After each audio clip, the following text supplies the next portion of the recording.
Hi, let me give you some lore on the knife that we're going to be making today. Following the 9/11 attacks, the CIA only 15 days later sent officers to, as far as I understand, vibe check Afghanistan. Obviously very important missions, and the knife that they carried on those first missions were this Tonto-style fixed blade knife. They were originally designed and made by Cold Steel, and I'm recreating that knife. I just cut a piece of M2. It's more of a high-speed steel, but it should make a great blade. I'm gonna talk more about the steel later because I love talking about steel, but right now I just want to get the profile of this knife a lot closer to its final shape.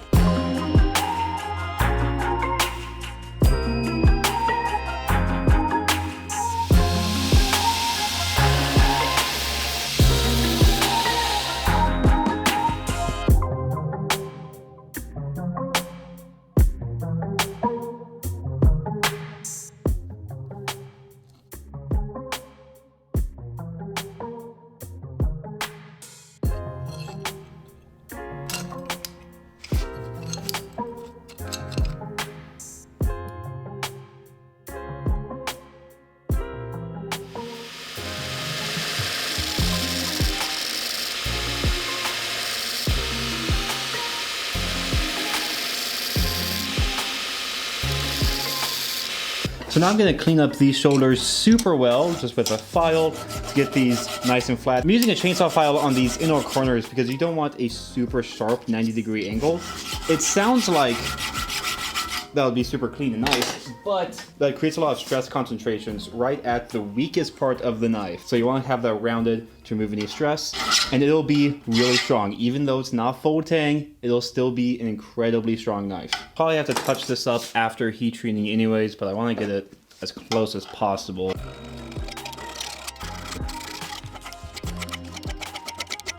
Alrighty, that's looking good. And if you do want to learn more about this design of the knife, I first heard about this from a channel called Knife Story. They make really well done short videos on like the background of how some knives got used, mainly military, at least those are the ones that I've watched. And the video he made on this knife just goes through a lot of the drama behind the brand Cold Steel. So I just thought that was really interesting. And I think this knife is ready for heat treating. That was pretty quick. Just kidding, haha, not heat treating time yet. I do want to surface grind this before I heat treat because it's just a factory finish. There are some gross parts and I want to get rid of that before hardening because this is a super high alloy steel. Okay, not like super high alloy. It's a high alloy steel, so it's going to be much more difficult to remove material after it's hardened. So I want to get this really close.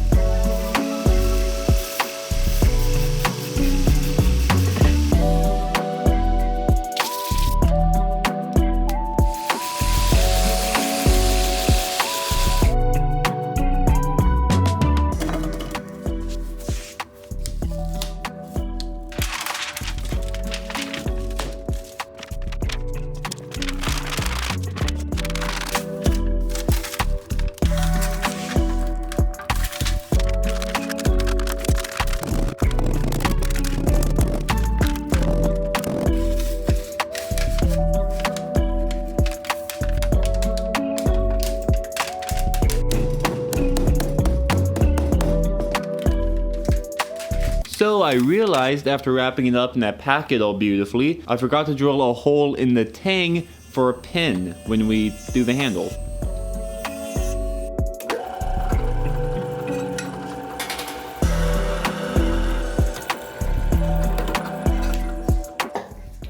Oh my god, that's hot.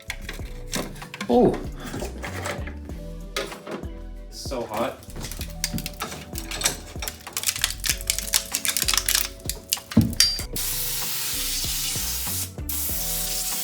As far as cooling fast goes, I only need to go to 1,000 degrees, and then it can slow cool from there. This is saying, oh, it's saying it's already at 200. Is that right? Yeah. Wow, that cooled down fast. This stainless steel is just to protect it from the oxygen while quenching it, and I think this foil was rated for that high of a temperature. Some stainless isn't.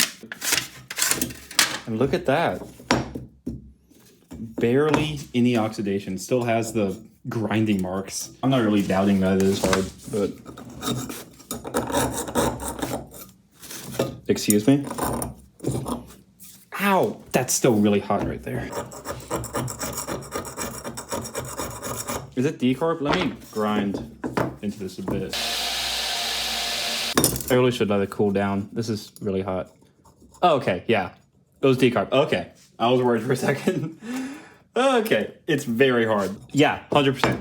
There's just some decarb on the outside. It's so hard. You cannot believe it. So the steel is a little different. That needs to temper at 1,000 degrees instead of like 400. So the oven is still cooling down. It's at 1400. But when that cools down, I'll throw this back in.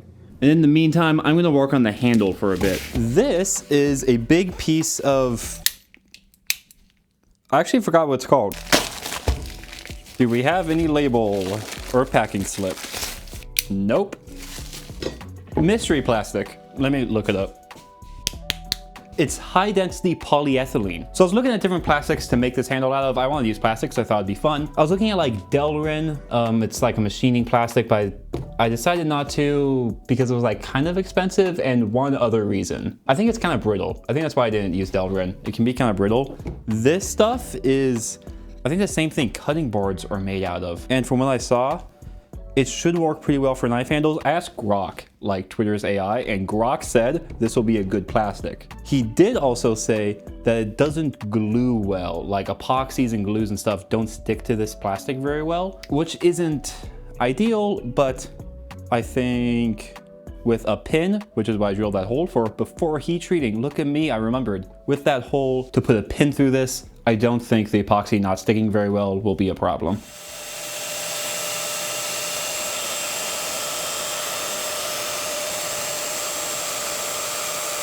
Bro, I'm gonna pass out. I was blowing every 2 seconds.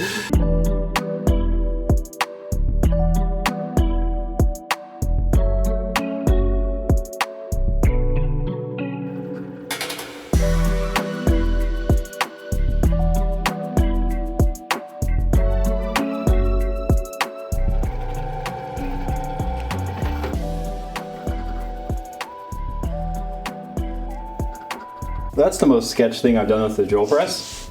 Wait, no it wasn't.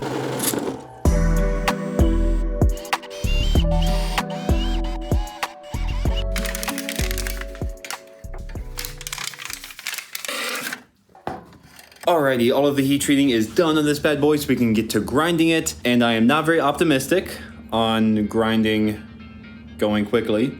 I actually think it'll take a long time.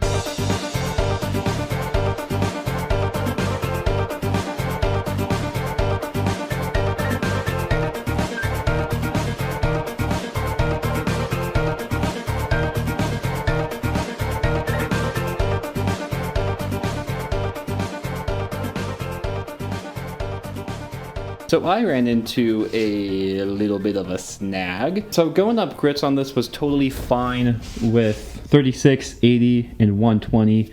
We're all doing fine.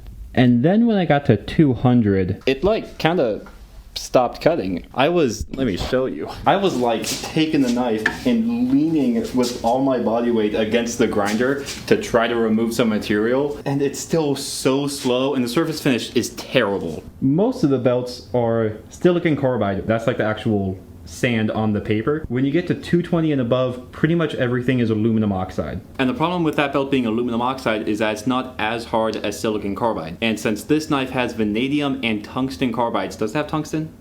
I know at least vanadium and molybdenum carbides, which are harder than aluminum oxide, the sandpaper. The knife is harder than the sandpaper. The sandpaper cannot cut the knife, and I don't know what to do about that. You know what'd be fun? Let me ask Grok. AI is useless. It went on for absolute paragraphs and then told me to watch Black Bear Forge for tips. Like, he does blacksmithing stuff, like a tiny bit of knife making, but like almost no knife making. Definitely not out of M2. A great channel, but I don't think it'll help me here. The one thing it did say though was to increase the belt speed. I'll try it. I don't expect it to work very well though.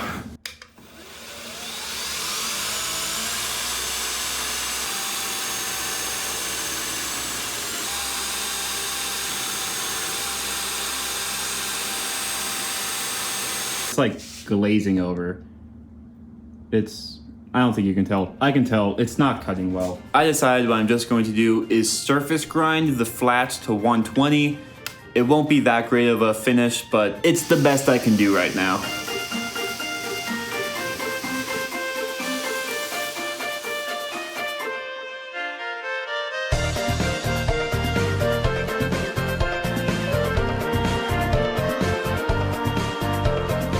Now it's time to grind the bevels.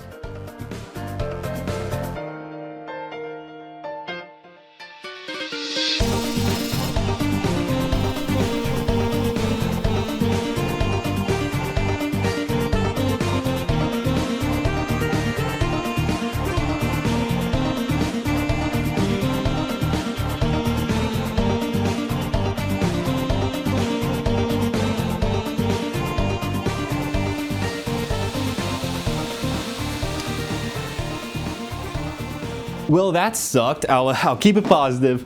I'll keep it positive to the one thing that I did like about grinding this knife is I love hollow grinds. A hollow grind is like the bevel being dished in, like with the contact wheel instead of like a completely flat bevel. You get like so much more feedback and like you can feel everything that's happening and you feel exactly where to put pressure and everything to move the bevel around. It is amazing. This is at 36 grit and it is like dang near perfect. You usually can't do that with 36 grit.